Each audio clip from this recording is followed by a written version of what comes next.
Okay. Next one is the Muskan Rastogi. Hello, sir. Good evening. Good evening, Muskan.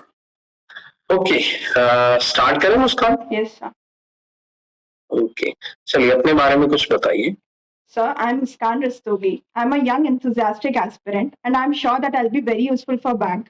My date of birth is 19 July 1998.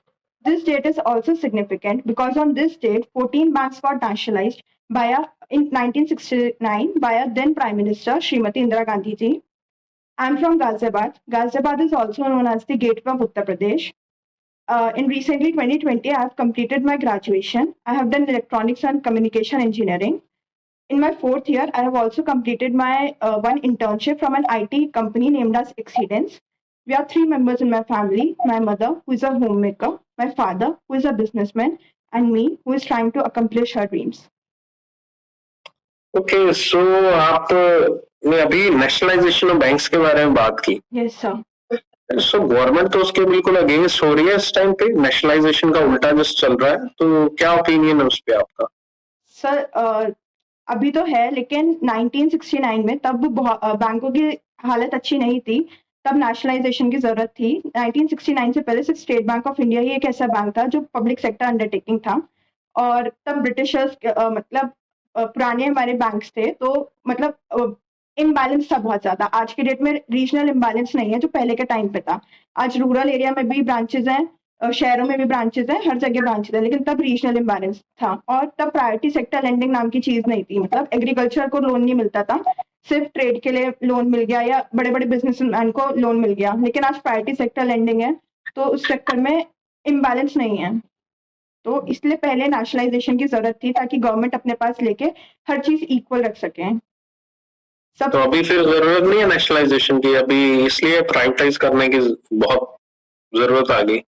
Sir, अगर कोई bank loss कर रहा है तो फिर तो प्राइवेटाइज करने की जरूरत है, क्योंकि अल्टीमेटली अगर हम गवर्नमेंट उसके लिए पैसे दे रही है, तो वो हम जैसे कॉमन लोगों के टैक्स में से ही पैसे दे रही है, या हम लोगों की इनकम में से ही पैसे दे रही है. तो अगर कोई भी loss making public sector unit है, तो उसको तो प्राइवेटाइज करने की जरूरत है, और सरकार उसी को प्राइवेटाइज करेगी. अब जब करेगी तो बैंक्स क्या लॉस मेकिंग चल रहे हैं इस टाइम? नहीं सर, बैंक्स को तो अभी तक प्राइवेटाइज किया भी नहीं गया है. जैसे एयर इंडिया चल रही थी, या नहीं, अभी सुनने में तो ये आया था ना, अभी सुनने में तो ये आया था कि इसको प्राइवेटाइज कर रहे हैं बैंक्स को, तो वो बिल भी ला रहे थे, चलो बिल आया नहीं. यस सर, लेकिन अभी जरूरत नहीं लगी होगी, इसीलिए प्राइवेटाइज नहीं किया गया. अच्छा, बीच में आपने एक यूज किया था वर्ड प्रायोरिटी सेक्टर लेंडिंग, वो क्या है? सर, आरबीआई ने बैंक्स को मैंडेट दिया था कि उन्हें अपनी टोटल लोन्स का कुछ प्रतिशत कुछ पर्टिकुलर सेक्टर्स को देने हैं. जैसे कि जो शेड्यूल कमर्शियल बैंक है और फॉरेन बैंक है, उनको 40% अपनी टोटल लेंडिंग का देना है, और जो आरआरबीज हैं, स्मॉल फाइनेंस बैंक है, उनको 75% देना है. वो 8 सेक्टर्स हैं, जैसे agriculture, MSME, education, housing, social infrastructure, export, others में जैसे वीकर सेक्शंस वगैरह हो गए, या फिर हाल ही में स्टार्टअप्स को भी ऐड किया गया है. कुछ फार्मर्स को भी ऐड किया गया है, जो लोग लोन लेना चाहते हैं पावर इंस्टॉलेशन के लिए. तो इन सेक्टर्स को मजबूत बनाने के लिए, क्योंकि बैंक कम प्रायर करते हैं लोगों को लोन देने के लिए, क्योंकि उन्हें लगता है कि लॉस मेकिंग हो सकती है, इनसे एनपीए की पॉसिबिलिटी बढ़ सकती है. तो इसलिए आरबीआई ने मैंडेट दिया था कि आपको इन सेक्टर्स को लोन्स देने ही देने हैं. ओके, ठीक है. तो इनमें से अगर इन केस वो टारगेट पूरा नहीं होता है, तो फिर क्या किया जाता है आरबीआई के द्वारा? सर, अगर इनमें से टारगेट पूरे नहीं होते हैं तो दो केस होते हैं. या तो जैसे 38% टारगेट मेट हो गया लेकिन 2% टारगेट मेट नहीं हुआ, तो या तो वो आरएफआईडी अकाउंट में चले जाते हैं, रूरल इंफ्रास्ट्रक्चर इन्वेस्टमेंट बैंक, जो कि नाबार्ड के द्वारा मॉनिटर होता है. और rural infrastructure investment bank, are you sure? Industrial bank, rural infrastructure industrial development bank. तो फिर बैंक ये कौन सा बैंक है? मैंने तो नहीं सुना आज तक इस बैंक का नाम. गलत होगी वो फुल फॉर्म में, याद नहीं कर पा रही. ओके, ठीक है, कंटिन्यू. तो 38% पूरा हुआ, तो जो 2% है वो आरएफआईडी में चला जाएगा, जो नाबार्ड के द्वारा मॉनिटर होता है. और आरएफआईडी में जो भी पैसे जाते हैं वो रूरल, और उनके जो पैसे वो देते हैं उसमें, तो उसमें उन्हें कोई भी इंटरेस्ट नहीं मिलता है, तो बैंक को बिल्कुल भी यूज़ का नहीं लगता क्योंकि उनको इंटरेस्ट नहीं मिलता और उन्हें पैसे भी देने पड़ते हैं। तो एक बात वो और फिर वो जो आरएफआईडी में पैसे जाते हैं वो रूरल मेंटेनेंस के लिए जाते हैं। या दूसरी बात होता है प्रायोरिटी सेक्टर लेंडिंग सर्टिफिकेट्स। अगर किसी और बैंक का 40% से ज़्यादा टारगेट मीट हो गया है, तो जिस बैंक का कम टारगेट मीट होता है वो उससे सर्टिफिकेट ले सकता है और अपनी लेंडिंग पूरी शो करा सकता है। ओके, और ये डीलिंग होती कहाँ है आरबीआई के कहीं पर? मतलब ऐसे कैसे एक बैंक दूसरे बैंक से मिलेगा? कैसे पता चलेगा इसके बारे में एक बैंक को दूसरे बैंक के बारे में कि उसको सर्टिफिकेट चाहिए, उसको नहीं चाहिए? सर मैं श्योर नहीं हूँ बट मैं गेस ले सकती हूँ। बताइए। सर मे बी ई-कुबेर पोर्टल पे। ओके, ये ई कुबेर क्या है? कहाँ पढ़ा था आपने? हाँ सर, मतलब जैसे आरबीआई कोई बॉन्ड्स वगैरह इशू करता है तो जो इसके लेन-देन होता है शायद ई-कुबेर पोर्टल पे होता है। ओके, ठीक है। ओके, केसीसी लोन पता है? यस सर, किसान क्रेडिट कार्ड। क्या होता है, कैसे हम इसको असेस करते हैं? Yes sir. सर केसीसी 1998 में लाया गया था। ये फार्मर्स की टेम्परेरी नीड्स को पूरा करने के लिए लाया गया था। जैसे अगर फॉर एग्जांपल कोई फार्मर क्रॉप ग्रो करता है, सो ऑब्वियसली उस एक बहुत शॉर्ट ड्यूरेशन 3 महीने का भी लेंगे तो उसके पास फर्टिलाइजर्स के लिए, सीड्स के लिए या इक्विपमेंट के लिए पैसों की शॉर्टेज हो सकती है। तो उसको मद्देनजर रखते हुए केसीसी का लॉन्च किया गया था। ये एक शॉर्ट टर्म लोन होता है। इसमें लिमिट असाइन की जाती है। लिमिट होती है जितना उसके पास लैंड है into scale of finance plus 10% उसे और दिया जाता है उस लिमिट का पोस्ट हार्वेस्ट कुछ उसे काम करना हो।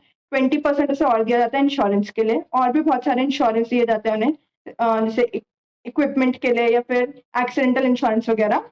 और ये लोन 5 साल के लिए दिया जाता है। 5 साल के बाद इसको वापस से रीअसेस किया जाता है और हर सब्सिक्वेंट ईयर्स में इसमें 10% एड ऑन होता है। चलो अब आपसे एक सिचुएशनल क्वेश्चन पूछता हूं मैं, बताइएगा उसका आंसर।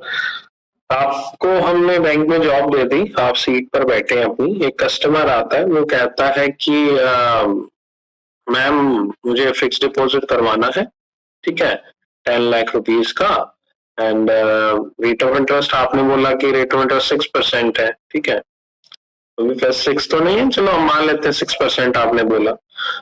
वो कहता है मैम वो सामने बैंक ऑफ बड़ौदा है, वो मुझे 6.20 दे रहा है उसी 1 ईयर के लिए। How you will be convincing that person? Okay,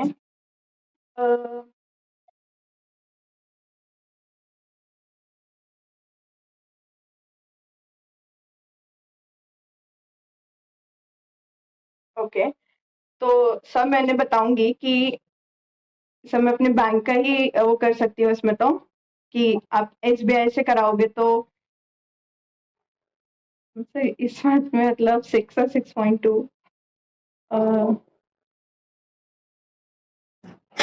Okay, last question from you. Yes, sir. Why you think we should select you? So because I think that I possess almost all the qualities that an officer should have. I have clarity of thought, I'm confident, I'm communicative, I know where and how to maintain confidentiality or secrecy. I'm hardworking, I'm punctual, and I'm passionate for my job. And the most important thing is I'm adaptive, according to the situation and according to the environment. See, जो आपने last quality बताई adaptable, वो मुझे आप में अंदर नहीं लग रही है। बाकी ठीक है, हो सकती है, लेकिन अडेप्टेबल नहीं लगा, क्योंकि अभी मैंने आपको सिचुएशन दी तो आप उसमें अडेप्ट करके आंसर नहीं कर पाए। ओके, क्या कहोगे इसके बारे में कि मैं गलत हूँ या मैं सही हूँ? नहीं सर, आपकी ऑब्जर्वेशन है गलत तो नहीं होगी, लेकिन मैं ऐसा भी नहीं है कि अडेप्टिव नहीं हूँ, मतलब सिचुएशन के अकॉर्डिंग अभी मुझे माइंड में शक नहीं हुआ कि मैं क्या सोच के कन्विंस कर सकती हूँ अपने कस्टमर को। एक बात हो सकता है कि एक रिलेशन नाम की चीज होती है, कस्टमर रिलेशन। अगर हम ऑलरेडी कस्टमर के साथ अच्छा रिलेशन मेंटेन करेंगे तो मे बी वो हमारी बातों पे भरोसा करेगा और हम उसको समझाने की कोशिश करेंगे कि अभी अभी हो सकता है कि रेट थोड़ा हमारे बैंक का कम हो दूसरे बैंक से, बट इन फ्यूचर हम आपको किसी तरीके से फायदा दे सकते हैं। ओके, ओके मुस्कान, यही एंड करूंगा आपका इंटरव्यू। Thank you sir. सी मुस्कान, आपका बिल्कुल एकदम सही था, सटीक था। like you are the few of those candidates जो कि बैंकिंग अवेयरनेस का क्वेश्चन का आंसर्स बिल्कुल एकदम A to Z परफेक्टली देते हैं, ठीक है। मैंने इतने दिनों से मैं इंटरव्यूज ले रहा हूँ और कुछ ही ऐसे स्टूडेंट्स मुझे मिले जिनमें से आप एक हो, जिन्होंने बैंकिंग के बारे में A to Z ऐसे मतलब जैसे रटा होता है वैसे आपने रट रखा है उन चीजों को, समझ तो आप आपकी पता क्लासेस लग रहा है, काफी बार फॉलो करी हुई हैं। तो पता लग रहा है कि चीजों को दिमाग में घुसा रखा है, चीजों को पता है। वो आपके एक दो क्वेश्चन के आंसर से ही पता चल गया था।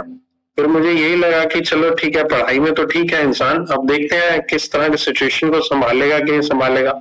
वहां पर आपने गड़बड़ कर दी, ठीक है। तो ये चीज दिख जाती है इंटरव्यू बोर्ड को भी कि ये इंसान एक जोन में रहना पसंद करता है। जैसे पढ़ाई है तो पढ़ाई में ही, लेकिन इसको जब हमने बाहर निकाला और पोस्ट दे दी और जॉब दे दी तब ये शायद अडॉप्ट ना कर पाए। तो उस आंसर को ना देने के लिए, लेकिन आपने लेटर ऑन आंसर्स का जो आंसर दिया वो सही दिया। जो बाद में आंसर दिया आपने लास्ट में अभी उसी क्वेश्चन का, वो आपने काफी हद तक सही दिया। ये तो नहीं कहूंगा पूरा सही दिया, मगर लेकिन आपने सही दिया काफी हद तक, लेकिन तब तक काफी देर हो चुकी थी। तो इंटरव्यू बोर्ड मैंने फिर भी मौका दिया दूसरी बार, चलो ठीक है कंफर्ट जोन में लाने के लिए, लेकिन वहां नहीं मौका मिलेगा आपको। तो be prepare for these kind of things also. अकेला हमारी पढ़ाई वहां पर काम नहीं आती है, that is a good thing, positive thing है। मैंने फिर से आपको कहूंगा कि हाँ, इन केस अगर वो क्वेश्चन इसी तरह के पूछते हैं सारे के सारे तो यू आर गुड, है ना। लेकिन अगर कोई अलग सा क्वेश्चन पूछ लिया तब आपके साथ गड़बड़ हो सकती है। मैं प्रिपेयर करूंगी सर, मैं अपनी फैमिली को बोलूंगी कि मुझसे सिचुएशनल क्वेश्चंस पूछें जो भी बचा हुआ टाइम है। बिल्कुल बिल्कुल एकदम। आपके फादर मदर कभी बैंक में गए हो, उनकी ऑब्जर्वेशन क्या, उन्होंने किस तरह का क्वेश्चन वहां पर जाके क्वेरी पूछी होगी, Yes. है ना। उसी क्वेरी को उनको कह मुझसे पूछो, मैं क्या देती हूँ रिप्लाई। आपके फादर मदर के इनपुट लो उससे, है ना। फादर आपके जाते होंगे बैंक में, कोई ना कोई जाता होगा घर में, तो पता होता है किस तरह से वो रिप्लाई करते हैं, क्या बात करते हैं ना। ठीक है, तो हो जाएगा, बाकी बढ़िया है। थैंक यू अच्छा सो मच था। सर। कुछ पूछना है मुस्कान मुझसे? नहीं सर, थैंक यू। मैं आपकी ऑलरेडी इतनी बार वीडियोस देख चुकी हूँ कि मुझे ऑलमोस्ट सब चीजें क्लियर हैं। Okay Muskan, all the best, thank you take so care, much sir. Thank you.